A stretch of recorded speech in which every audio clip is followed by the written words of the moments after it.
Subject for the future. Curses. Foiled again. Keep those in mind. Curses are a long-standing tradition of fantasy horror. For many, many obvious reasons. And they do deserve some attention. Right? The Bestow Curse spell, I mean, it's not a bad spell. It does exactly what it's supposed to do for the fantasy milieu.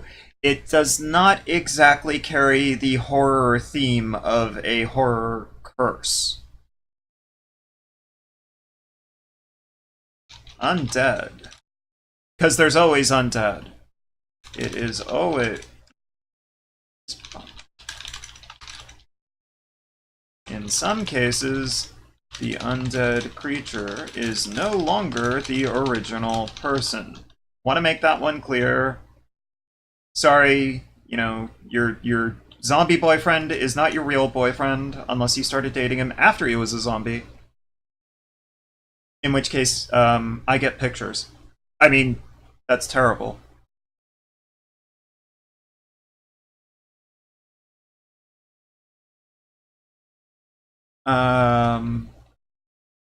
Intelligent undead.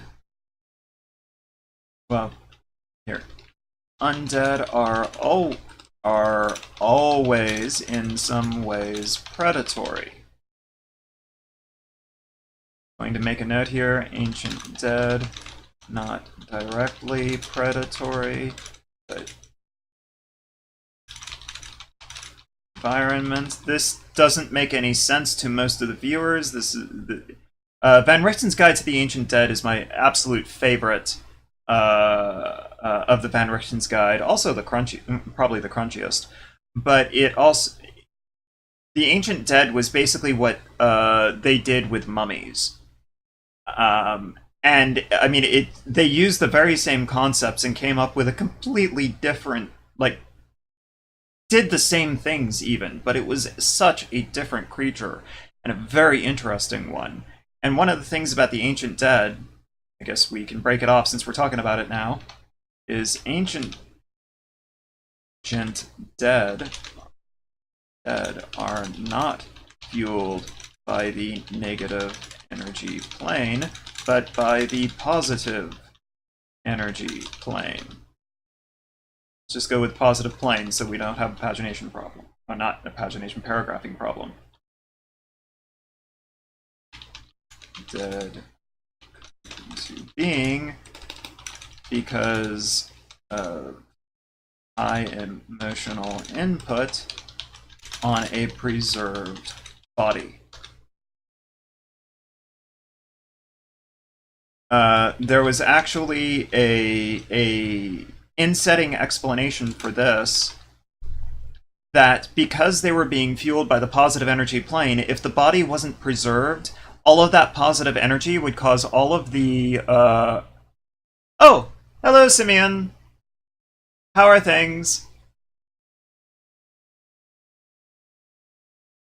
You are stepping into the very beginning of world building. I had this idea, and I'm like, okay, I could do my usual thing of just sitting in my room and like creating stuff in a void, or I could like stream it and maybe get input from other people and get other ideas. So yeah, hi. I am working on a fantasy horror thing. It is not Ravenloft. It's for D&D, which is weird because I don't really do D&D, but it's for inspired by Ravenloft, but I don't think D&D really handles Ravenloft as is. I think you need to rework it. And so this is me just coming up with a new world building. And the Ancient Dead here, I'm probably deserves a rename because the Ancient Dead are from Van Richten's Guide to the Ancient Dead for 2nd Ed D&D. But it was a neat concept. It's basically how they oh god, of course it is. Very fun starting point for D&D horror. It's what they did. The Ancient Dead are what they did with mummies, right? Really Like they did the same things, and yet they made a completely different creature out of it. And this was really their really unique thing, was that they're not fueled by the negative energy plane. They're fueled by the positive energy plane. They had, and the reason why they were mummies, why they were all embalmed, is because their power is coming from the positive energy plane. If they weren't embalmed, the microflora and microfauna in their bodies, they obviously explained it in different terms, but all of that stuff would actually also be energized and would consume their body very rapidly. So that's why all of these types were embalmed creatures, because they needed to be preserved against that decay, which is a neat explanation.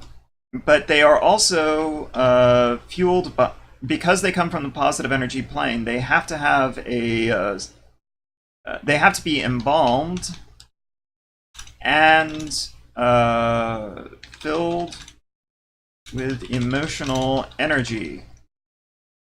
Lower ranked might just be a really emotional death. High ranks, or the highest ranks, often require the services of the religious services of an entire nation. In no case can a person make themselves, I can type, I can, honest, into an ancient's dead. As I continue to prove that I can't type, the person might try to plan for it, but it is always by the actions of others. This was another thing that made them unique. They were never there because of their own actions, which I think is a really neat point of commonality for them, right? Even if they thought, oh, I want to be one of these great dead, undead things, yeah, they can't do it to themselves. There's no way to do that. Somebody else might come by, right? You could, higher level versions of create undead might actually make a mummy, and so by extension might actually make one of these things, but somebody else has to cast it, right? You have to have died. And if you're trying to become it, you have to trust the evil necromancer that you're working with will actually do the deed.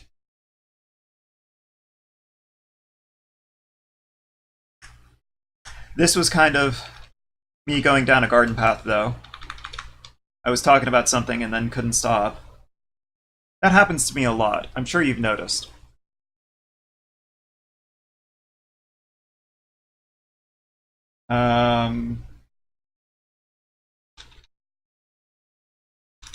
There are the monstrosities.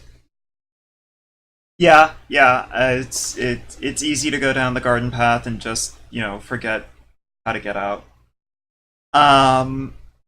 Monstrosities, where unintelligent, they are not evil. Right, that means bold, right? Evil.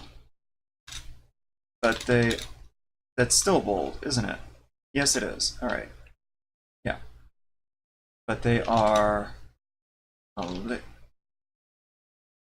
yeah, no, we'll go with malignant. Where intelligence, they may be good, but they are not your friend. Right now I'm just trying to conceptualize the general class categories of what we're dealing with. I'm doing the top-down approach of world building, and so I'm painting the broad brushstrokes. We can, and then, we'll drill in on things. Obviously, I've already done that a little bit down here because, I couldn't stop talking. Yes, monstrosities are cats.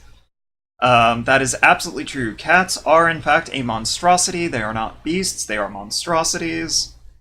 Um, and as a friend of mine commented, yes, cats are monstrosities and dogs are plants. Um, let's see.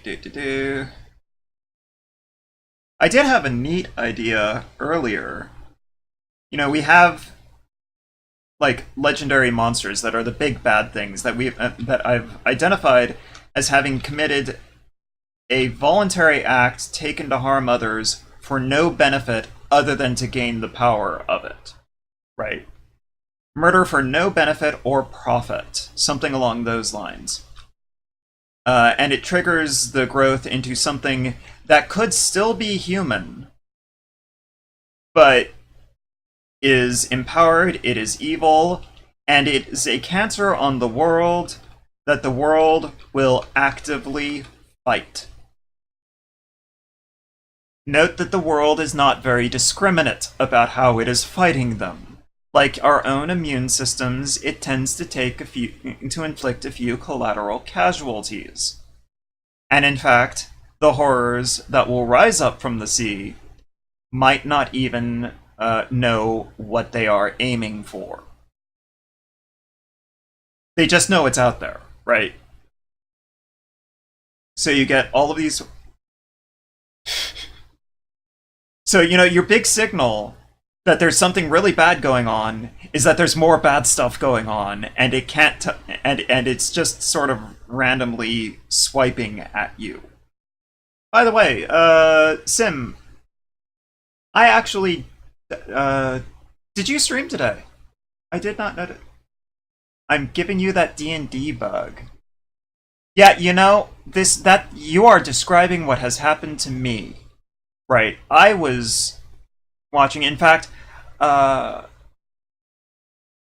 okay, you'll stream later when Legends is back on after. Okay. I did not know that Legends is having a pack, or having a patch. Probably because I don't play it. Right. I watch you play it. That's my interaction with it. My fiance actually was handed the core books for D&D and was told, all right, run a game. And so she was like, okay. And she's like reading through it. And so I'm sitting here like, all right, do you need any help? And she's like, I might. So I started reading through it. And now I'm sitting here reading through it. And I'm like, you know, I burned out on D&D. I still feel the anti-buzz of D&D. And yet I'm looking at this.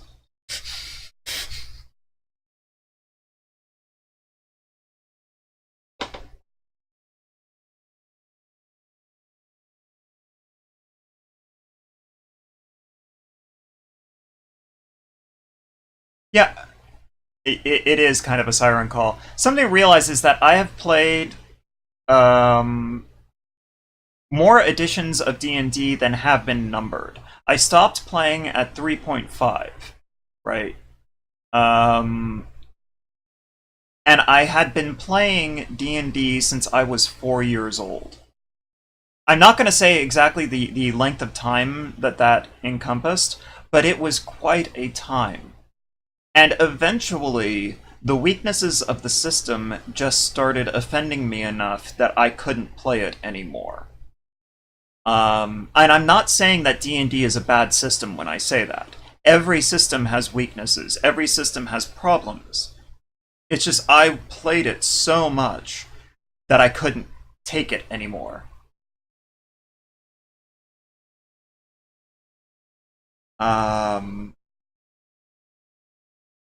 But I haven't played it since like 3.5. I never touched 4th edition.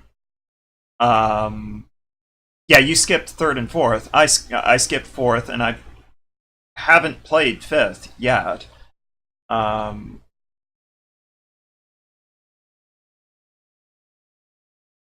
Yes, Sim, definitely, definitely.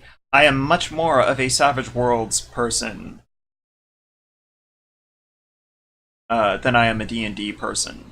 I really like the way that plays, but now I've got this D&D idea in my head, and it's really heavily tied into D&D. I mean, in theory, I might lift this up and set it down into Savage Worlds, but I kind of started on D&D. Yeah, after a few decades, it does begin to wear on me. Like, if I played Savage Worlds for the same amount of time, I'd probably be turning around going, I've been playing Savage Worlds for so long, it's kind of... And, yeah. And that's probably what I'll sound like by the time that happens. I was going to look up some... Oh, I remember. Okay. Incidentally, if you're going to look up stuff in the core in the D&D rules, if it's in the core books, it's probably easier to look for it online.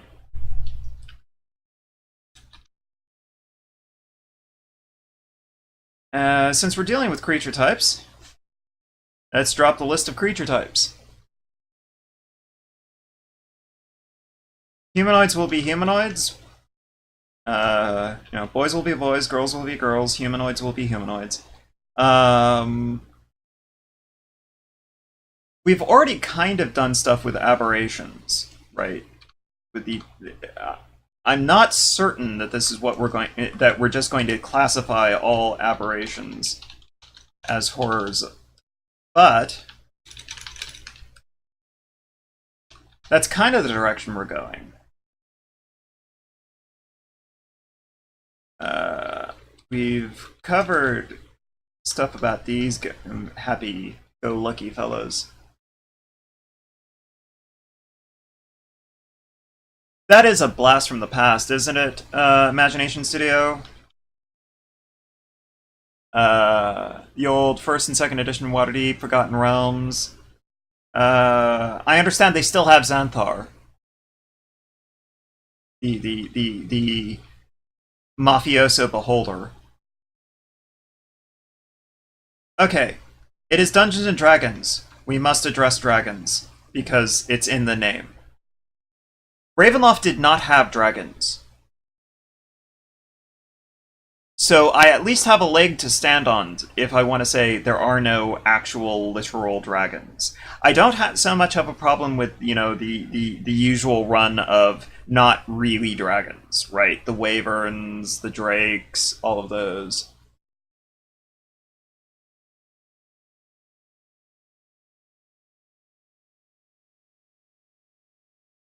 Sim, a lot of those old stuff, a lot of that old stuff is actually really great to to delve for ideas.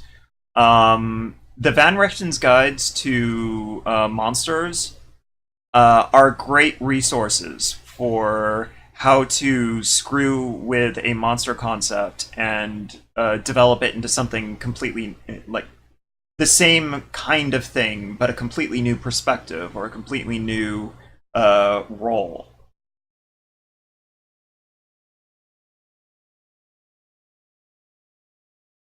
Suppose I could put unicorns.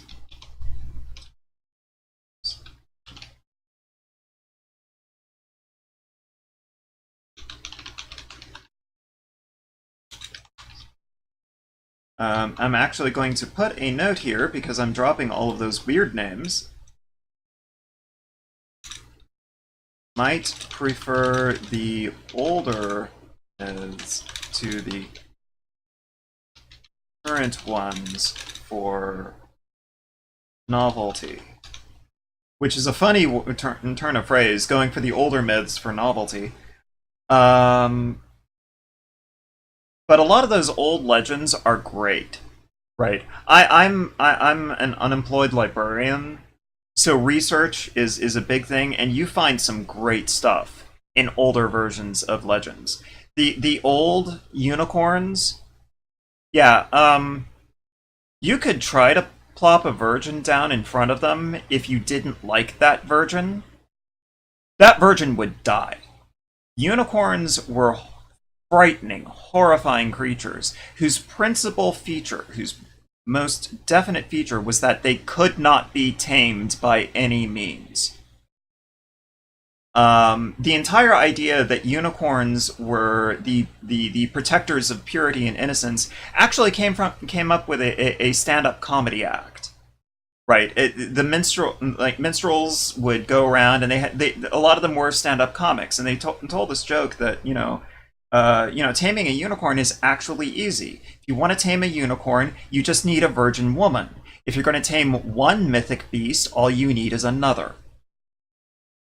I did not say that the joke was in good taste.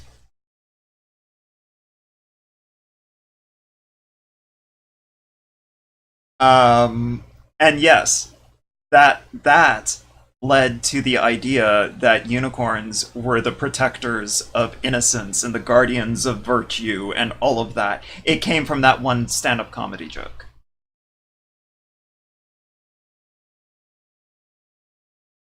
We've actually discussed celestials and fiends. I Horror settings oftentimes do poorly with celestials and fiends. I mean, it depends on the setting. Yeah, you on a Tuesday? Yeah, it's well, fair, fair. Admittedly, I kind of, yeah, kind of the same, kind of the same. Um, because you have like this elemental good and this elemental evil, and um, kind of takes. I mean, in many ways, having like the ultimate good and the ultimate evil be an actual ultimate good and ultimate evil takes away from the idea of moral choice, which is kind of important in most horror settings. Not all, and not all of them react poorly to it, right? But D&D has been pulling away from this idea of good and evil as elemental forces. They haven't quite pulled away from it, but they have been backpedaling on it.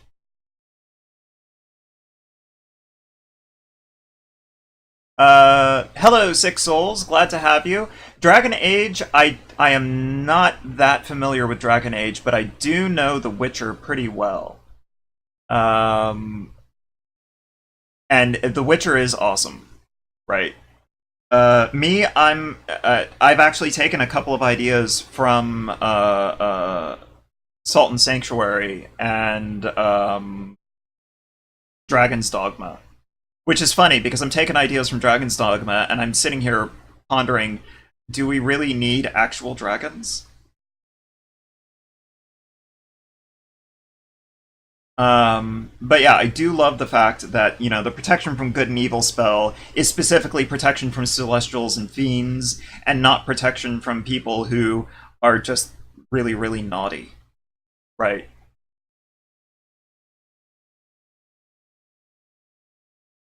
It depends on the setting, Six Souls, or it depends on what you're going for, Six Souls. I know, like, Dark Sun, one of the reasons why Dark Sun got a lot of flack was because slavery was institutional in Dark Sun, right? It was a lot of the driving force that kept the city states operating. Um, and people had some issues with that. And honestly, that's the intended reaction, right? You're supposed to look at that and say, no, no, that's wrong. But of course, people just looked at it and said, oh, it's there. It must be like considered a good thing. Um, I don't know. I mean, if it's in a medieval setting, there's going to be some form of slavery, right? People will talk about how peasants aren't chattel slaves; they can't be bought and sold. No, they can't, but their contracts can, and that's just about the same thing. Um, the peasants were functionally slaves, right? It is a fine balance, right? I mean, you're trying, horror has a morality, right? Any horror setting has a morality. Any I mean, any noir setting, and dark fantasy is basically an offshoot of noir. Any noir setting has a morality. In all of these settings, actually following that morality is oftentimes a grave challenge, right? And there are rewards for not following that morality. Pretty much uniformly. There's some kind of reward for going the wrong way.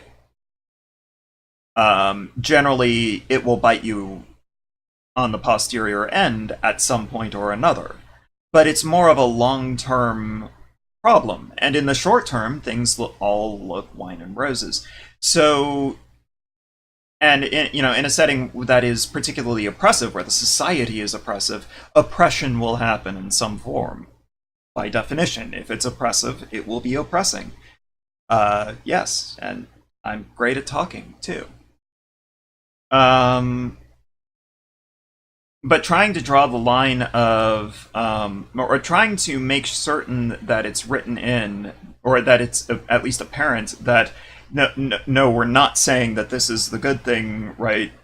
This is something that you're supposed to be opposed to, even if you don't have the reach to actually fight it. Can be difficult, especially since in many cases the PCs really don't have the reach to fight all of things, right? People don't really confront social issues confront people.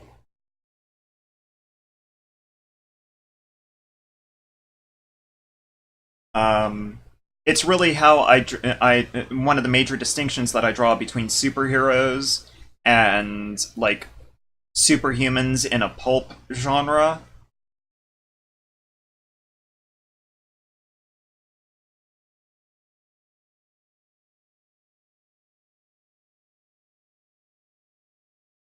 I mean, that does sound like a really grim world.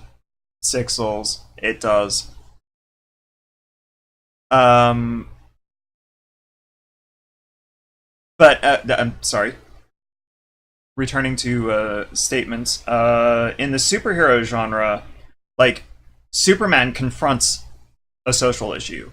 I mean, in oh god, what was it called? Snow Angels Don't Fly, I think it was called. The Green Arrow Green Lantern comic, which featured some very comic book versions of heroin addictions and made Speedy a heroin addict. Um,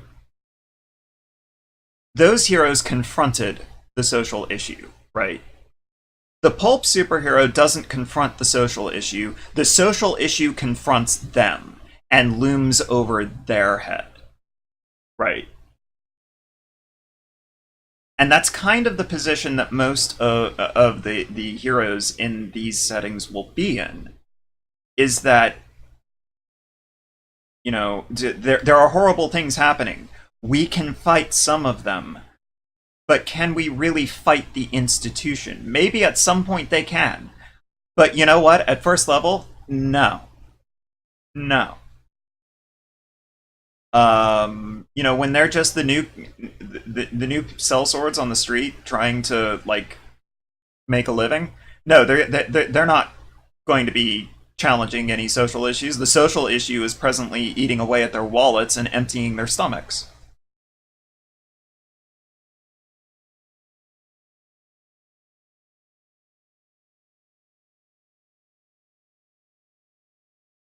It can't. I mean, to some extent, it feels more like real life. I mean, it depends on exactly how much like real life you're measuring, because you're still a bunch of sellswords with magical powers.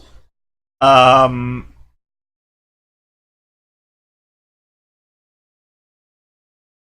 in a setting like this, where you have these kinds of horrors running around doing their badness.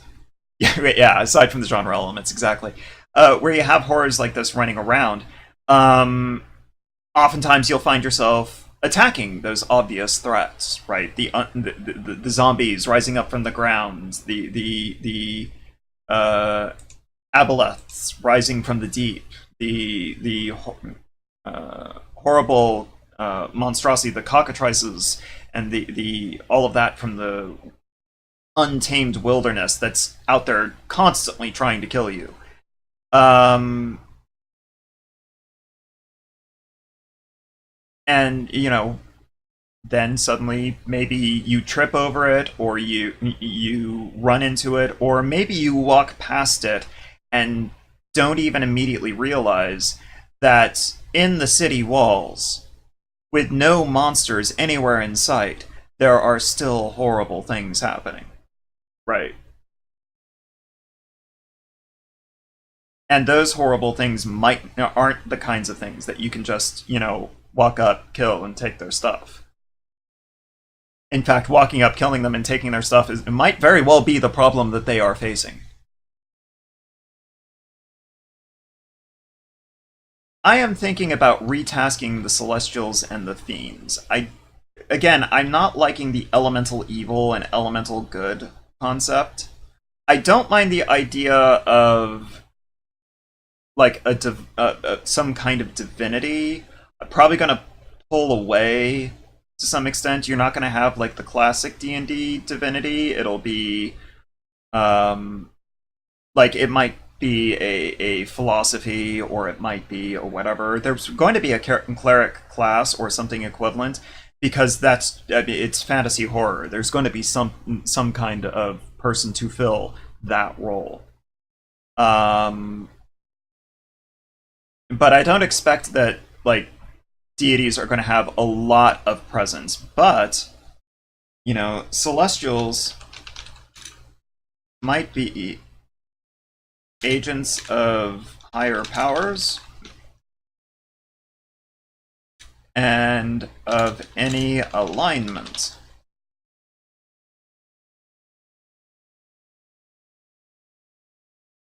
You would have loved 3.5 edition Ravenloft. One of the faiths of it was literally the divinity of mankind.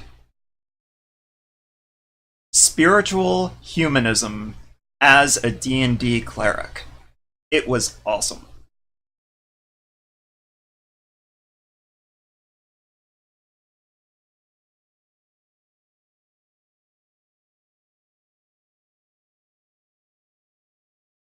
Sadly, as the name implied, an awful lot of them only applied that to humans.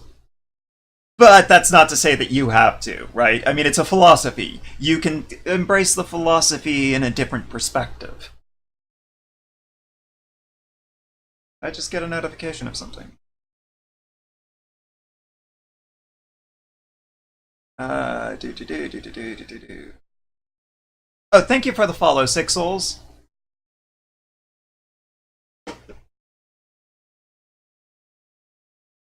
Now, I had an idea for Fiends, and I'm not sure if I'm going to do it. This is an idea. This is actually kind of off of my bookshelf of ideas. Anybody who does creative things, they have a shelf of ideas somewhere in their head where it's like, oh, I had an idea somewhere, and I didn't have anywhere to put it, so I'm just going to put it on the shelf until I need it. Undead are the dead that haven't made it beyond. Right? Fiends are the dead who have made it beyond, but were not specifically called by any higher power. They ended up in the underworld. I don't know if I'm going to keep that. Let's give it a fancier name. We'll call it the Asphodel Fields.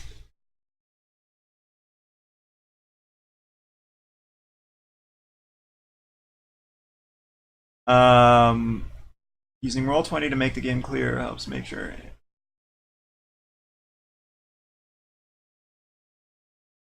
See, the most important thing is making sure the players want this kind of setting.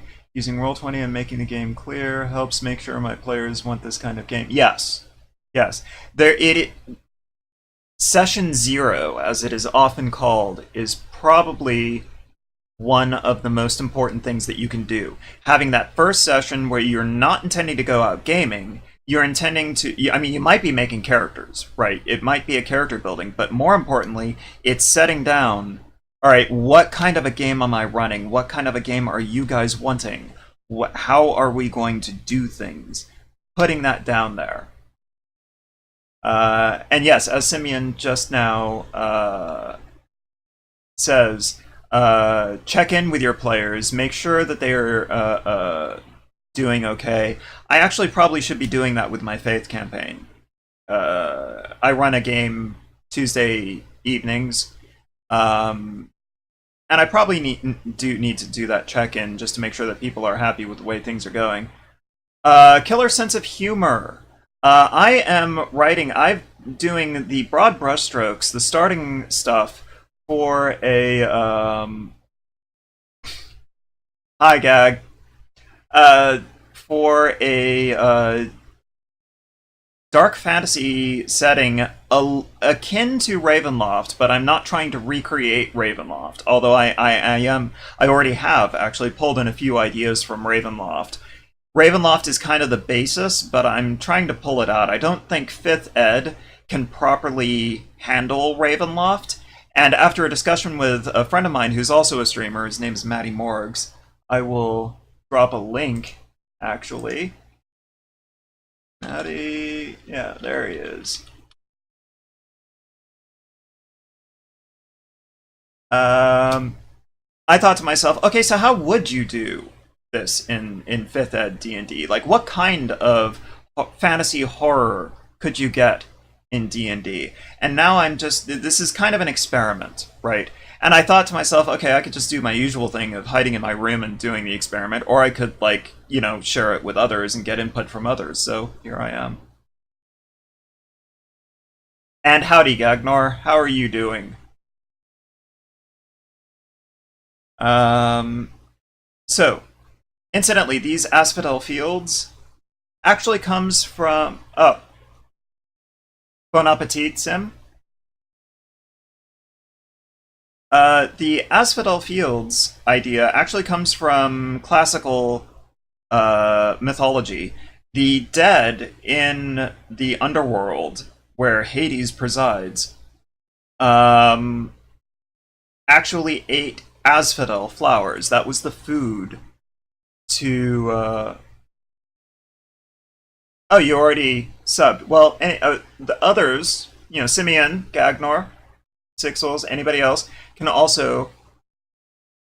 I'm using Greek mythology for this because I liked that idea that those in the underworld still eat, and that they eat something in particular, and in particular this is asphodel flowers. Asphodel is an actual type of flower, incidentally. But I'm putting that there. It might be a placeholder, but there's some special stuff that can be done with that, like actually having asphodel flowers be a thing. Don't worry, I'm not calling specifically from Greek mythology. Like, I'm pulling this one. I'm like picking out things that I like from different eras of history, and this is just something that I happen to like out of Greek mythology.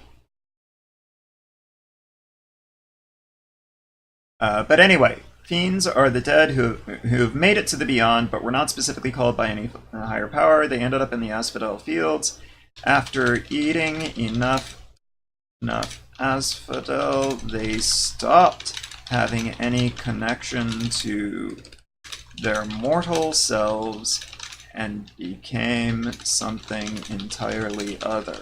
Eventually, when every trace of their mortality is gone, they will depart and possibly reincarnate. But yeah, ancient mythologies had really bleak afterlives, and so I like this idea that anybody that isn't specifically, like, tapped by a higher power just ends up kind of in this residual holding place until they finally lost so much of their mortal selves that they just leave. The really powerful fiends, I am imagining, will be very rare, because it would be really rare that they would stick around long enough without losing every last bit of their mortal selves. And I should probably also note, fiends tend to be reconstructed around whatever fixations, quirks, or other features still remain of their former selves. I think this gives fiends a unique character, right? These are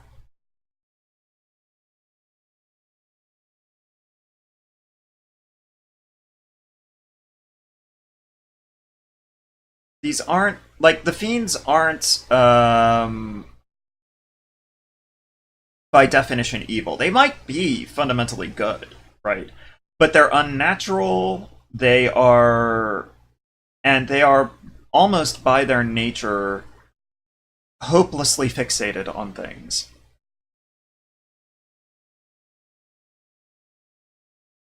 I do not know Berserk that well. I vaguely know it, but I don't know it at all well. And Killer Sense of Humor, as I was commenting before, I'm really happy that they are pulling away from the idea of elemental good and elemental evil. And this little alteration here with the Celestials and Fiends, I think really takes away one last trapping of that elemental good and elemental evil. The Celestials are simply agents of higher powers, not necessarily the good ones. And the Fiends are essentially those you could almost describe them as just errors that leapt out of the trash can, right? Which is a really heartless thing to say, since these were once actual people, right? Not sure that there's a great deal I can say about like animals, or for that matter, humanoids, right? I mean, I'm already on the edge as to whether I want like races other than humans. But beasts, humanoids, these are just kind of the things where it's like, yeah, there's not much to say about them. Uh, Plants will also include plants, because I mean they're plants, right? What part do they play in the world? They play the parts that plants play in the world. If this was a much more like Earth Mother Gaia fueled setting, then yeah, plants and beasts, there'd be some stuff to talk about. And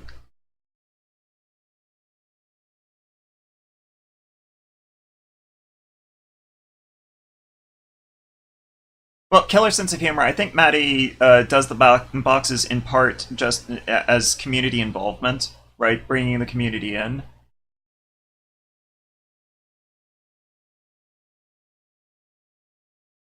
And yeah, it does support him, as Studio says. I mean, if you want to look at it from that perspective, it's a necessary evil, but it also draws elements of the community in. And Gagnar, I mean, I will encourage you in doing your world building, except for the fact that I know that you do a lot of world building anyway, and I'm afraid you might forget to eat. Which I'm not going to admit that I forget to eat, but I haven't had lunch.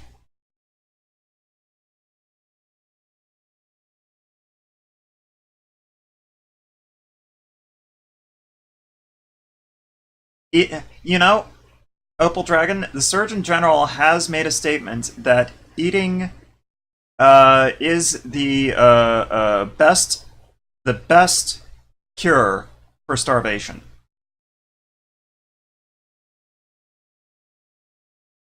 Let's see. So we have like these others. The Fae are kind of a thing.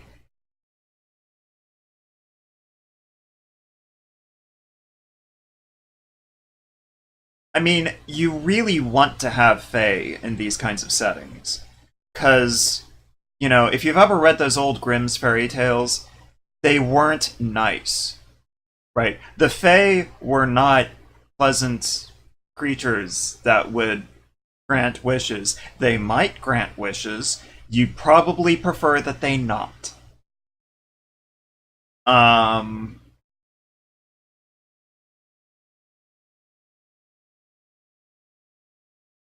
the question is how to handle them. I am leaning towards super jerks. Yes, yes. And I say this when my fiance is a great fan of the fairy folk, and she agrees with me. She agrees with me on this one. It's a very peculiar fandom. Anyway, we want to have fairy folk, but I have also said that I'm kind of wanting to.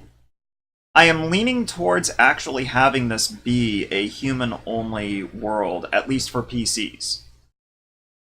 So if I don't do that, then that opens the possibility for Fae PCs. If I do that, then Fae can be just those other things out there that. I mean, Shakespeare presented the nice face of the Fae, right? And you realize this Shakespeare's version of the fairies was him making them nicer than they were in the folklore. Just to put that into context.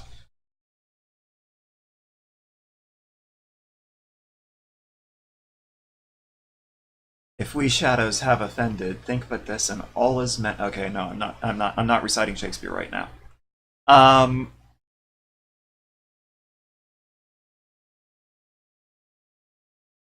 I still love it. And when I was still running D&D, the PCs encountered this one uh, uh,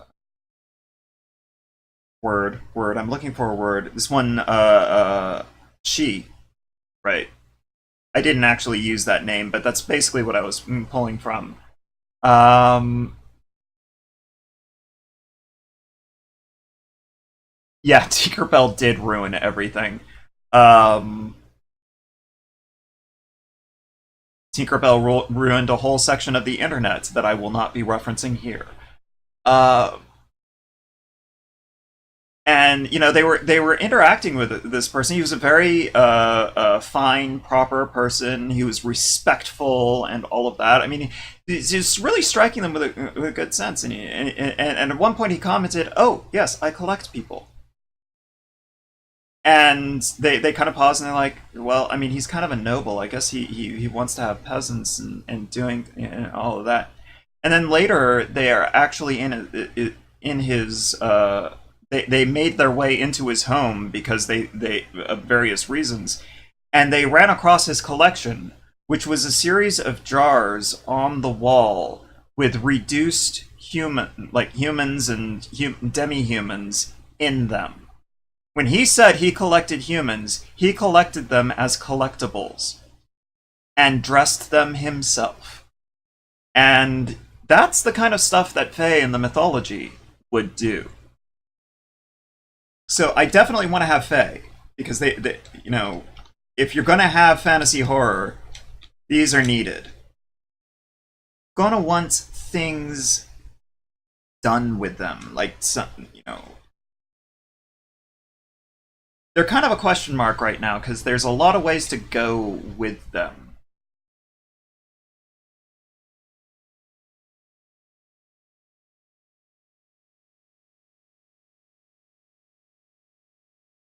Yeah, yeah.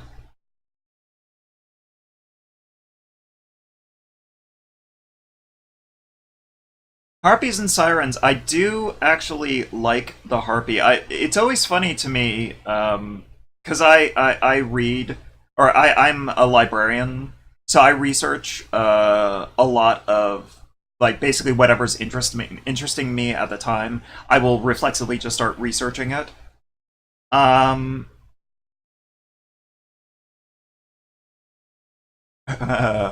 yes, Gagnar. Um, and it's kind of funny to me that originally the harpies were actually just women with wings, right? Like the original concept of the harpy was just they were women with wings who stole food from that one dude.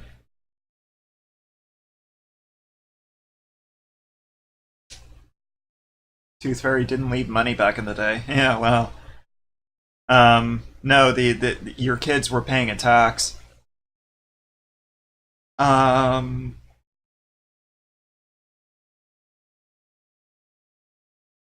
see, where was I?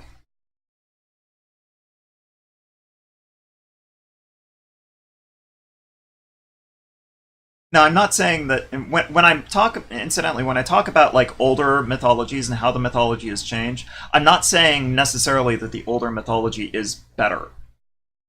I just like to point out how it's different. Oftentimes, if you want to like get something new and something innovative, something people haven't seen before, but you still want it to be grounded in something familiar, you can look to older versions of mythologies and find something that, I mean, it's still familiar on some level, and yet it's completely different. It looks like you've done something utterly innovative, when in fact all you've just done is read an extra book.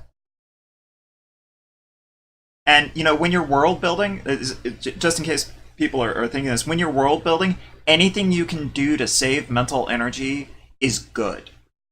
Because you're going to be doing a lot of work. I've gone through a lot of thought process just to get 4 pages worth of like random skittery sketching. Okay, 3 pages, because this one's mostly empty, of random sketchy notes, right? That, I mean, it's taking shape very slowly, but it's taking shape. But it's taken so much effort just to get this far. Anything you do to save mental energy is worth it. Other than like plagiarizing, right? If it's ancient work, it's okay. The original owners are no longer claiming profits. But if it's current work, yeah, don't steal. Constructs have always been kind of a fun one as well. Giants bother me. Not that I have a problem with the idea of giants. I mean, obviously the physics kind of works against them, but we're in fantasy world, so it doesn't matter. I'm okay with giants. What bothers me about giants is that they aren't humanoids.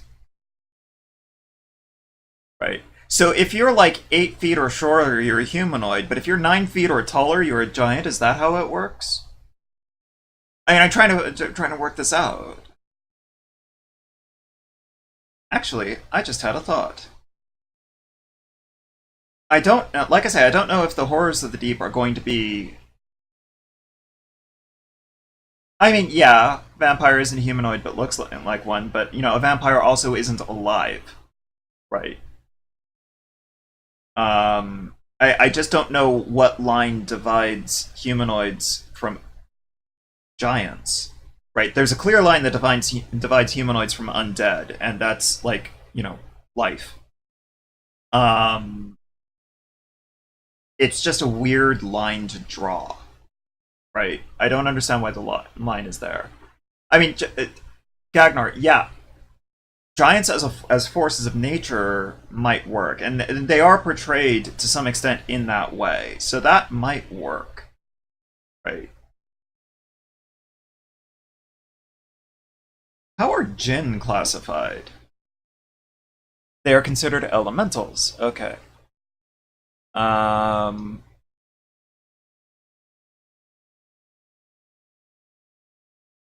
of an odd choice to make them elementals, although I understand why. It's heritage of D&D. It's just the original choices were kind of odd. Because I mean, Jinn are, in the actual like Arabic mythology, Jinn are basically Arabic Fae, right? They fill much the same role, do many of the same things. Now, I'm not saying that I'm necessarily going to roll them in to Fae. I don't know what I'm going to do with them or do them. Honestly, if you actually look at the mythology of the Oni, they are astonishingly similar to uh, um, uh, God damn it, the name just fell right out of my head. Rakshasas and the Arabic ghouls. Um, it's an entire there. It's one of those themes in mythology that you see repeated throughout. You have this creature that is a living creature, it is a thinking creature, but it is a shape-shifting deceiver that preys upon corpses. And you find, it's the Japanese Oni, the Indian Rakshasa, the Arabic Ghoul. Don't confuse that with the D&D Ghoul. The D&D Ghoul is an undead, the Arabic Ghoul is not. Huh, apparently trolls also considered.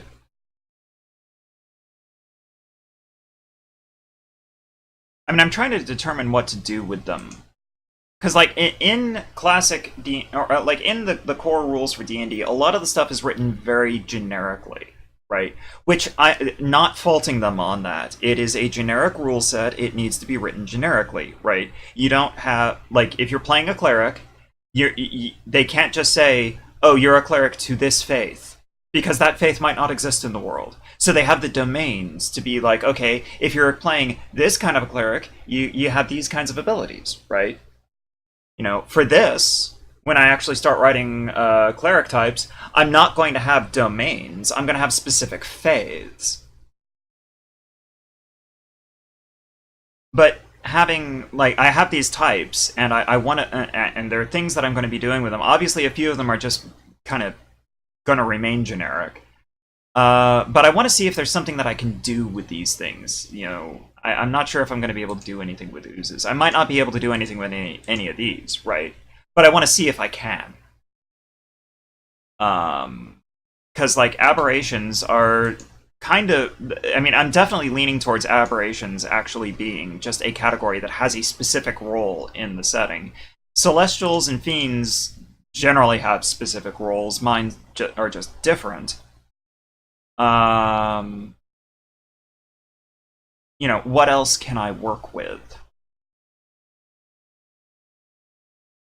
I mean, it'd probably be a bit more concrete when I actually, like, nail down more of the setting, but, the more context that I can develop, the better off I'll be in developing more. And, Six Souls, it is a brilliant idea to use modules as resources. Anything you can pull from the shelf to contribute to the creation. Like I say, anything you can do to reduce the brain's workload, right? I'm just going to put a note here saying probably not the big ones. Drakes, Burns, etc. Let's reverse the order on those sentences so that it conveys the meaning that I am intending.